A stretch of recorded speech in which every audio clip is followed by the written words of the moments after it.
Warhammer 3, Immortal Empires, allows you to play as the most kind-hearted and loving factions there are. The Skaven, of course, being the best there is.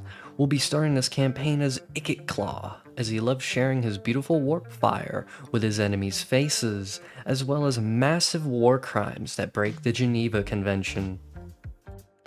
Claw is from Clan Skyer and has many buffs towards team units and war machines.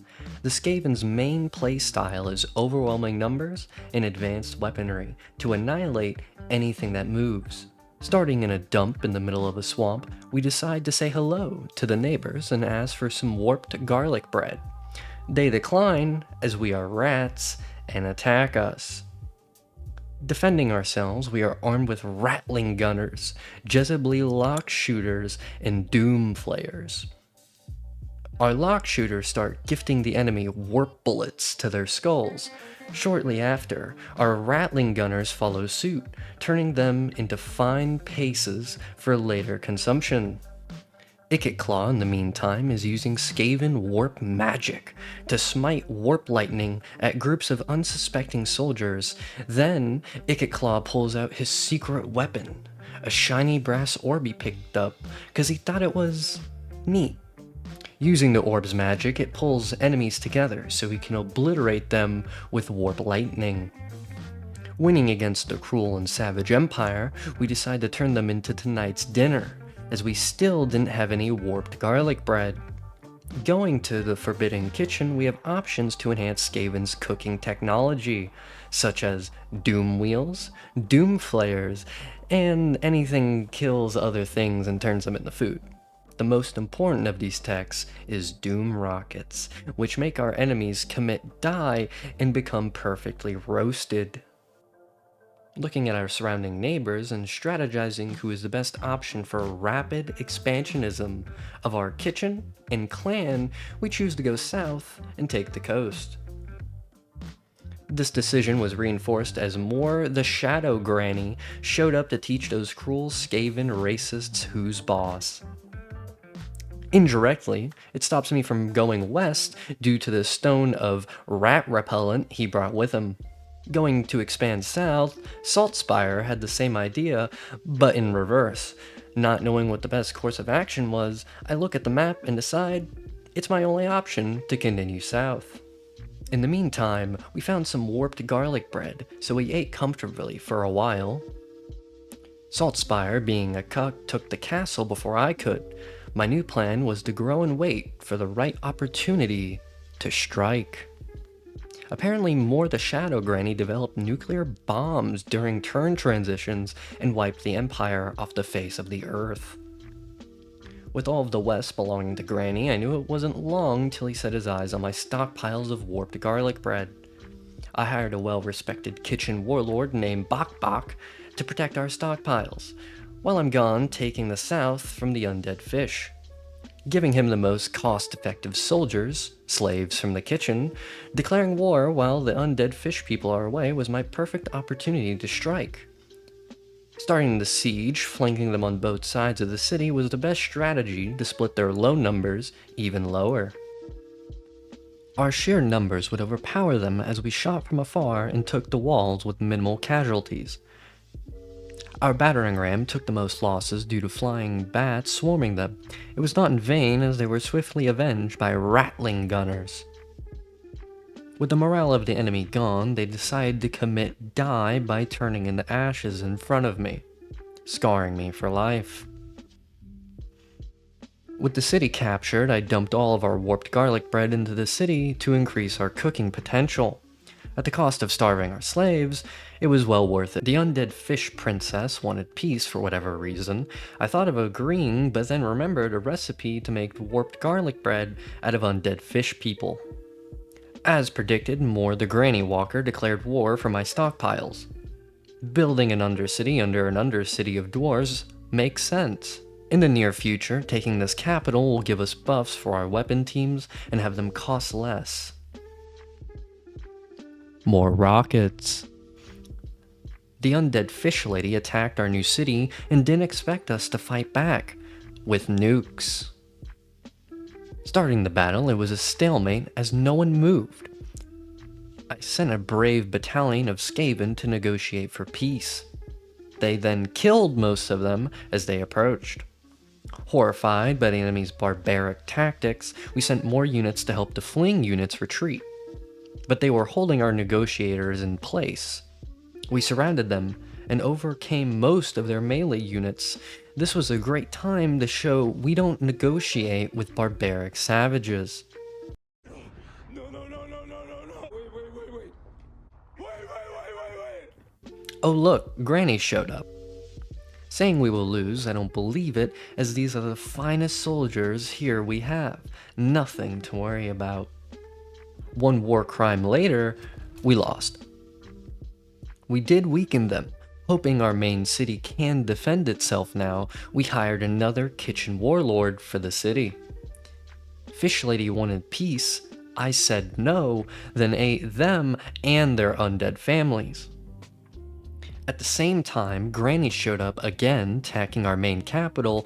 We won with minimal casualties, and not a second later, we were declared war on by another empire across the sea who hasn't even met us. I just love Warhammer. Granny asked for peace, I asked for more warped garlic bread, he said no, I said no. With the Empire gunning for us, preemptively attacking at sea seemed like a good option due to the buffs I got for eating the undead fish lady. For whatever reason, gave me regeneration abilities. Sneak attacking Freya's main capital while they were out dealing with goblins sounded good for some quick gold. The battle with the Empire was going to be tough simply from their cavalry. The Skaven I have are horrible with cavalry. Unloading into their cavalry units, things were looking good, and even better when we dropped peaceful negotiations on them. Since we were technically fighting at sea, Claw had regeneration the whole time and didn't lose any health and battered their leader the whole time. We did lose our warlock kitchen engineer, sadly, but recouped our losses by eating the captives. Claw got more buffs from beating the Empire Lady. We chased them down and ate them all, declaring war on Fae and besieging the capital with an army of kitchen slaves is words I thought I would never say. Counterattacking us, in my eyes, was perfect for more food. Starting the battle, we made lines and lines of kitchen slaves to envelop the humans as our slingers bombarded them from afar.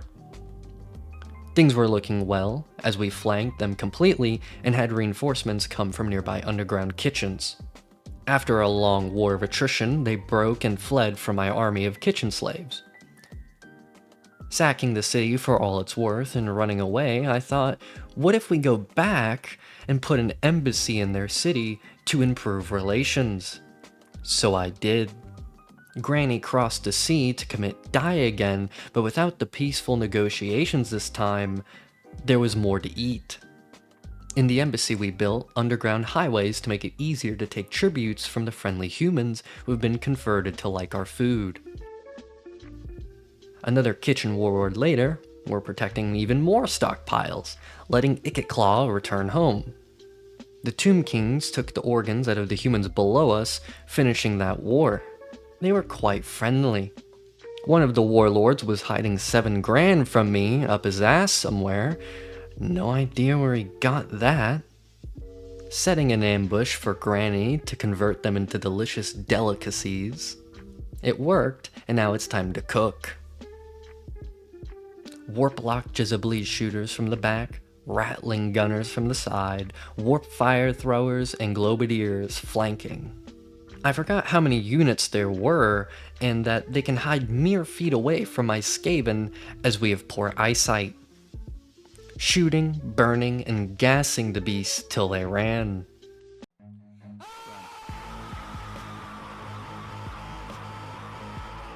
Eating the captives as before and chasing down Granny, this will allow us to now expand west.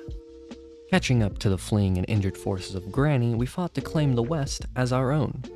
Beginning the standoff, warp-lock shooters peppered them from a distance. As they came closer, rattling gunners berated the war beasts till they fled, securing the west flank. On the right flank, the same thing occurred, shooting their war beasts down. War beasts up the middle became shrouded with poison globadiers, moving warp fire throwers to the eastern flank to stop and douse the charging infantry into our Rattling gunners' positions. Up the middle came Granny. Thinking this would be an easy victory, Granny does something unexpected, summoning chaos spawns behind our Rattling gunners, causing chaos, pun intended. Now trying to deal with the spawns, Granny runs away to fight my warp fire throwers.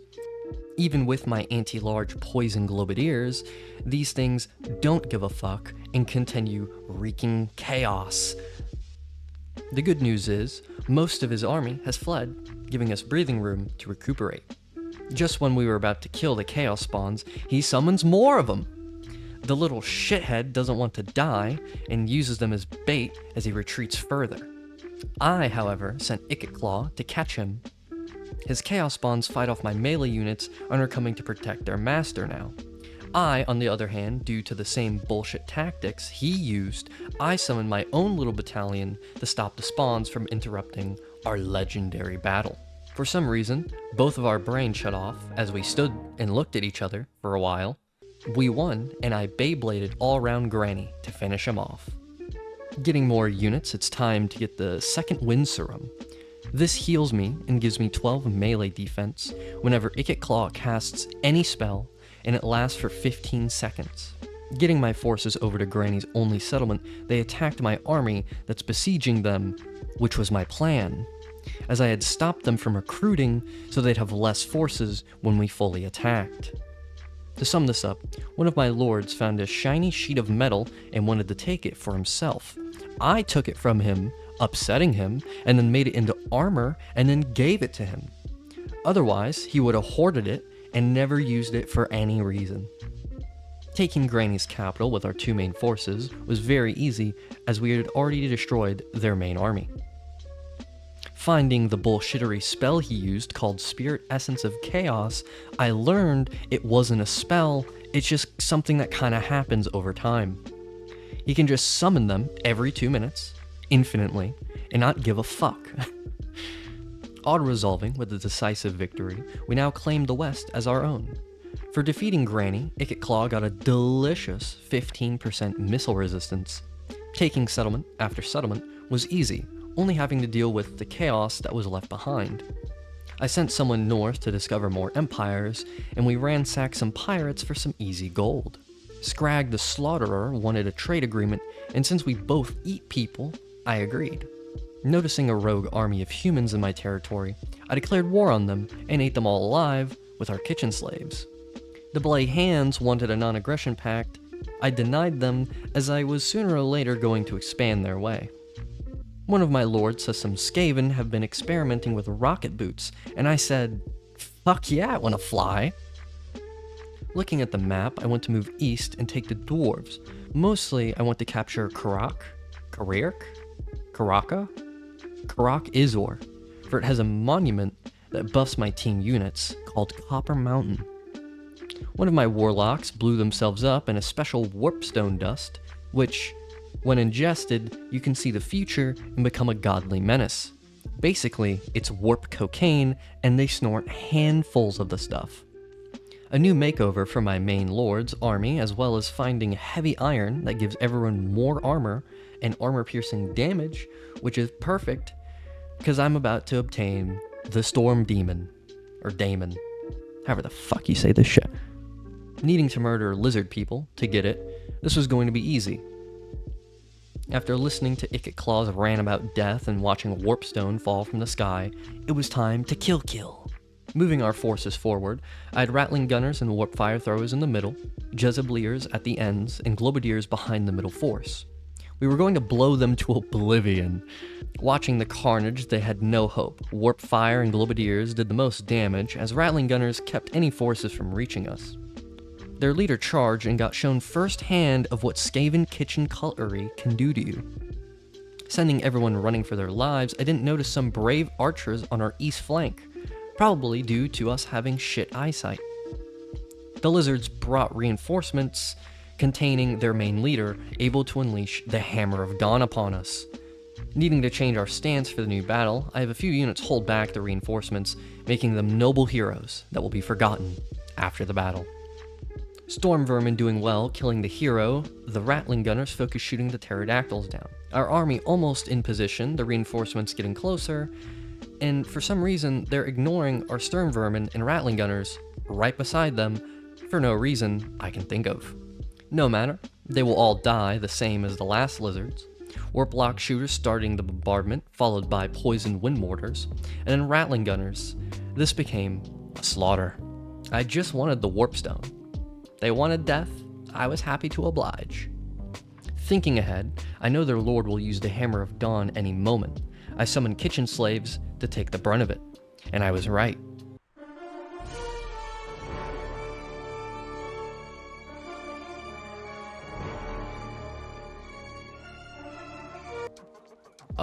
Shit. Seeing a Triceratops about to run through the middle of our army, I panic and think Warp Lightning will do something. Commanding the Globadiers to focus on the beast, I send Storm Vermin to stop the Lord from using the Hammer of Dawn again. The beast attacks my leader, but it's in vain as the Globadiers bastardize its poor health, and they retreat due to heavy losses. Thank the Horned Rat. The kills we got were quite hefty. I'm proud of our kitchen army. Finally obtaining the Storm Demon, mixed with our Iron Frame we got at the beginning of the game, we are quite resilient to spells and physical damage, and giving us a boost to weapon strength. The Storm Demon giving us armor piercing plus 25 and bonus versus large, we gain the ability Storm Demon.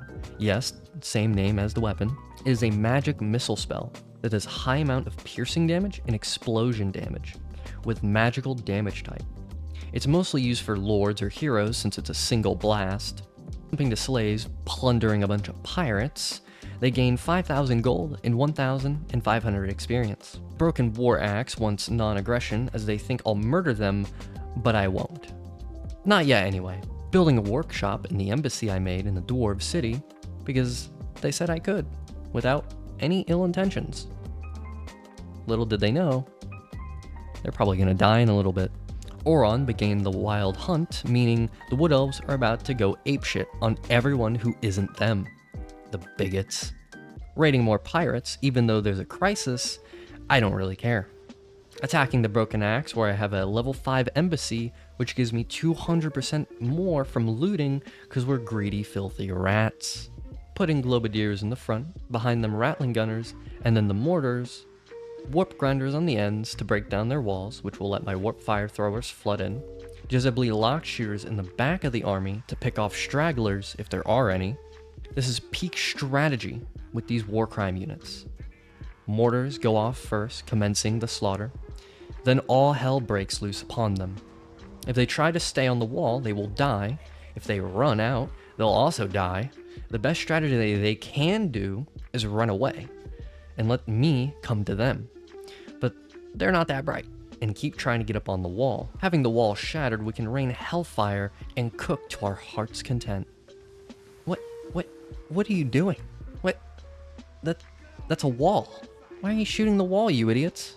That's fire, not warp grinding fire. You're a bunch of fucking idiots.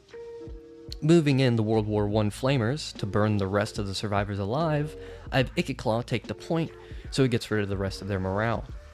This works wonderfully. And he gets to have some fun as well. One more Warp Lightning Blast and they finally retreat.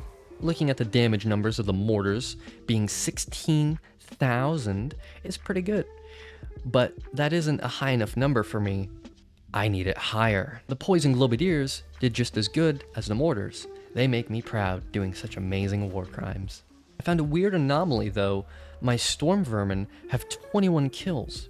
However, they don't have any damage.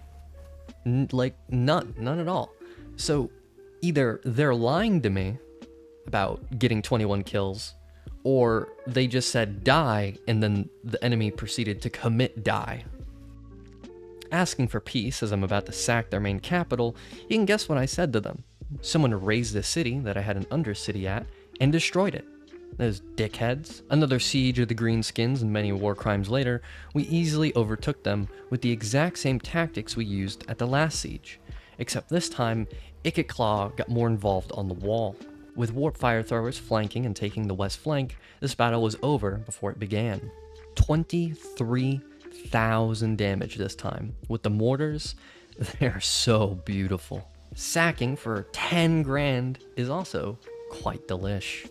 Orin failed his wild hunt, also very nice. And so it begins. The most overpowered unit in all of Clan Scryer. The Avalanche Mortar Team. Perfect timing to try it out on the dwarves. Declaring war and taking out a very small army to begin with, and taking over a settlement all in one turn is also delish. Intercepting the dwarves in the underway proved amazingly, as now it was a kill box for them, and they are considered tired from being caught in the underway. Setting up like we usually do, with warp fire and rattling gunners in the front, lock shooters at the end, and globadiers in the back. The only difference is we have the Avalanche, the most destructive breaker of the Geneva Convention ever created. Admiring the units, I realized we are a little downhill, so I push up the hill so we don't shoot the floor as they rush us. The warp lock shooters were going ham and headshotting these short-ass dwarves from like 300 meters. The Avalanche unloaded, and the enemy saw nothing but purple gas of doom raining upon them. I'm not gonna lie, this is fucking awesome to watch. The leader, being a little slow in the head, rushed head-on towards the front lines as the Avalanche locked eyes with him, and he got disintegrated at the cost of one of our warp fire units. Friendly fire is of no concern to me because we're Skaven and we don't give a shit about our own kind. Remembering I have a storm demon, I use it to blast the Lord and make him run away like a little bitch. Pushing the rest of the melee units back, we focus fire on their missile units and they start packing. Being reduced to ash, running away for their lives, is quite cool to watch.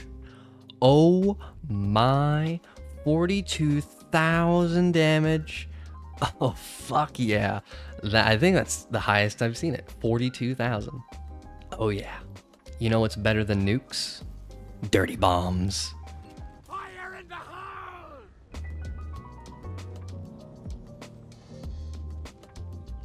Now we just need to occupy the settlement and take the last stand of the dwarves to own the mountain pass. It says my Avalanche only got 68 kills and the Globadiers got the most, which is a fat lie. Built 2 nukes for the price of 1. Made a trade agreement with the vampires as they would never go for my warped garlic bread because they're allergic. Tomb Kings got in on the action, and because they can't eat any food, my stockpiles were safe, and I agreed. Taking over the Blade Hands to expand more east would give me a foothold on the Black Gulf for more trading.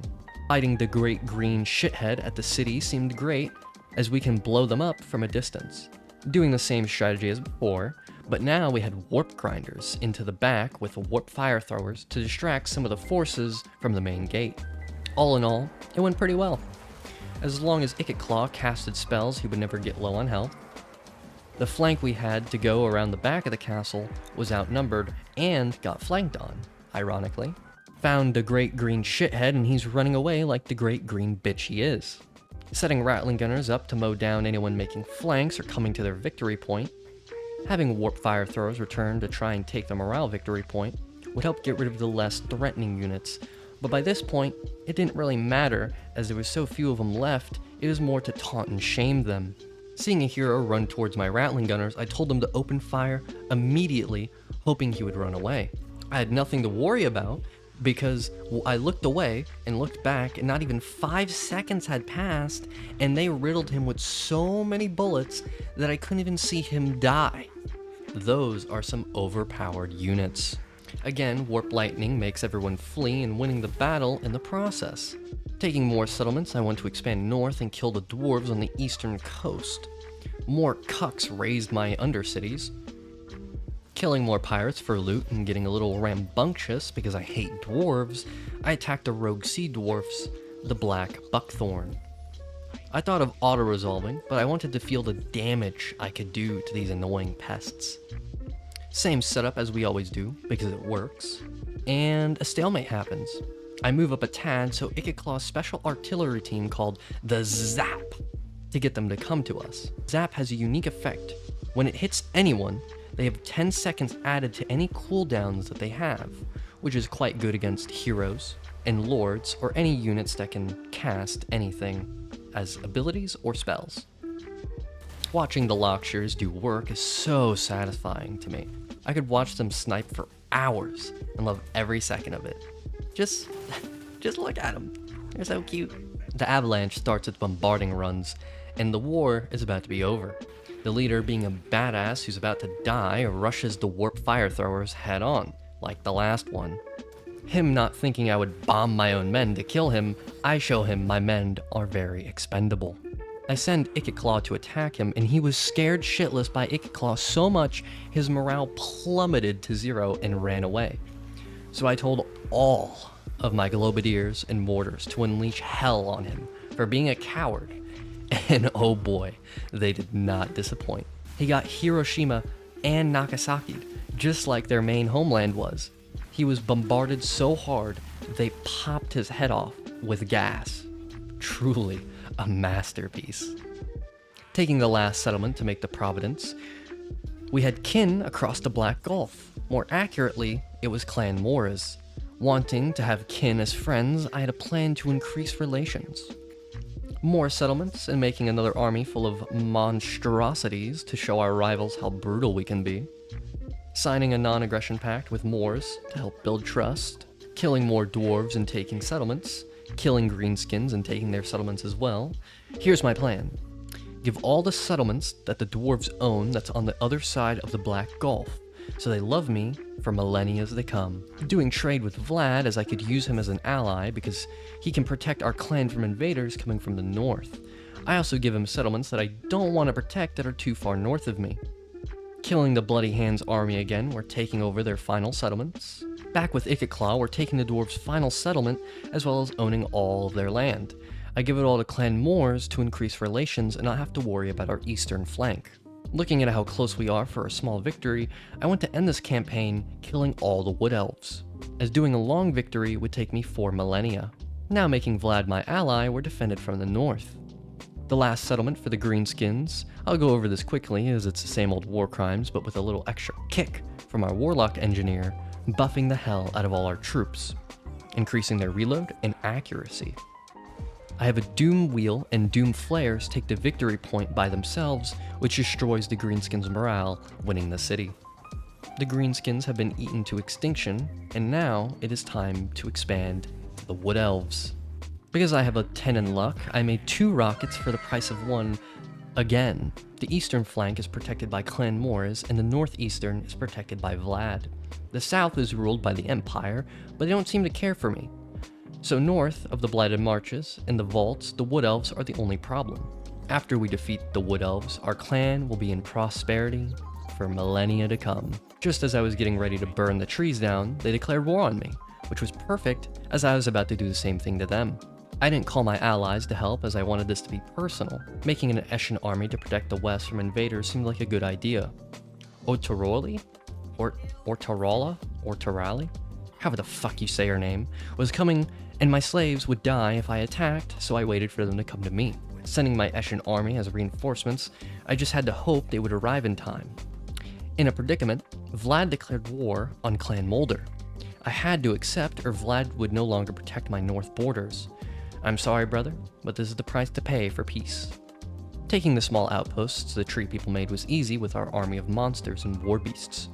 Would you just look at him? He's so beautiful and handsome. Look at his tail. It's so cute. Then this big boy standing proud. Just look at him. He's amazing. And then the smaller rat ogres and the cool looking rat ogre. We were going to win this very quickly and use their bark as fetching sticks for our pets. Taking this settlement gave us our short victory. But the Wood Elves are still alive, and I don't leave a job half finished. They skipped my city and went for my minor settlement, and I felt that I could at least inflict heavy casualties to them. Little did I know, I am a god, and I somehow pulled this one out of my ass. It was down to the wire. They were only coming from one side, so it made it easy to set troops to stop the advance. I knew making towers would help me in the long run, so I made a level 2 one immediately and held out. As they approached, their flying archers did a 90-degree turn and went for my other side, which basically had no archers. As I was expecting them to go straight, they took out my best unit, the Globadiers. This battle was of pure attrition. Sending the reinforcements that we put in the back just in case they had a unit hiding, I used a nuke to destroy their flying archers and learned very valuable information. Nukes don't give a fuck about flying units. It minimally damaged them. The after effects of the nuke did more than the blast itself. Holding off the advance till I could build more towers to whittle them down slowly seemed to be working. Our left force was doing well. I was hoping we could help the right force if we dealt with the left force fast enough. Their archers have been shooting for so long, they ran out of arrows. Things were looking very bad for 80% of the fight. The leader finally landed so we could damage her and make her flee. If she fled, we might be able to win. The right forces was still holding strong, but they were about to break. I accidentally built a monument instead of a wall, which fucked me as I could have had more time. We made the Lord flee and now we moved our left force to the right. We built warp bomb towers to deal with the two heroes. This was going to be so close. Enclosing the tree and the wood elf fled, causing the tree hero to flee, winning us the battle. This was one of the most intense battles I've done with the Skaven at a stronghold.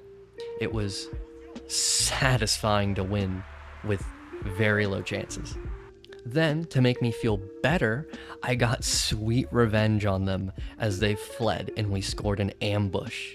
The reason I didn't auto-resolve is because I wanted to watch them die, for trying to make my hard-earned settlement be razed.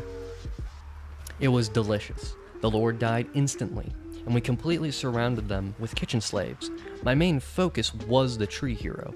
I ordered all slingers to fire at him until he fell over like the firewood he was, swiftly followed by the tree hag.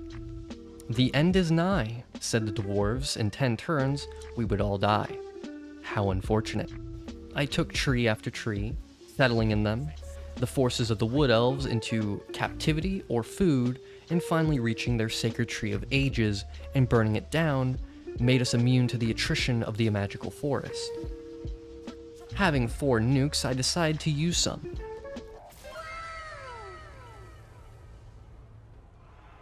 Killing the last of the wood elves, they had one hidey hole left, and that was the former Broken Axe's capital.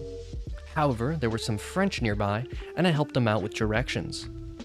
Getting lucky, I sneak attacked one of their armies. My luck must be at 10, because when I attacked a legendary lord, I also got a sneak attack. Knowing how overpowered I am, I turned them into warp ashes and puddles of goo. Send them to the slaughterhouse.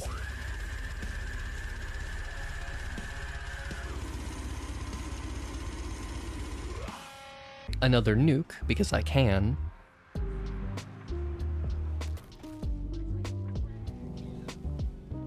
Their lord was actually fucking me up.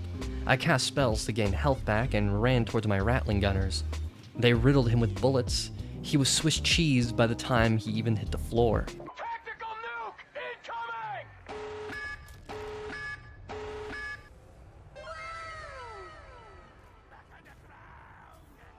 The final battle with the tree people was a massacre.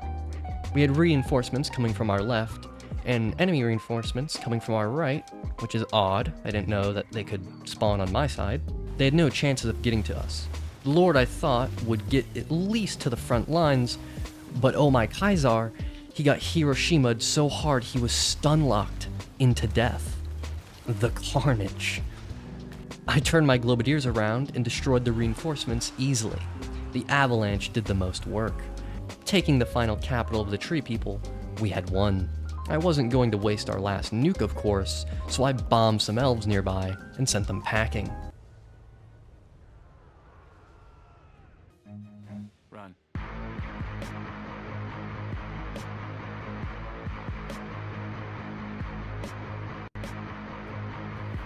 Finally at peace and able to defend our lands, the Skaven went and made the most effective kitchen tools to spread their garlicky empire. And so ends the Skaven story, for now. Thank you for watching to the end of my first big video, and I wish you all the greatest. Good luck.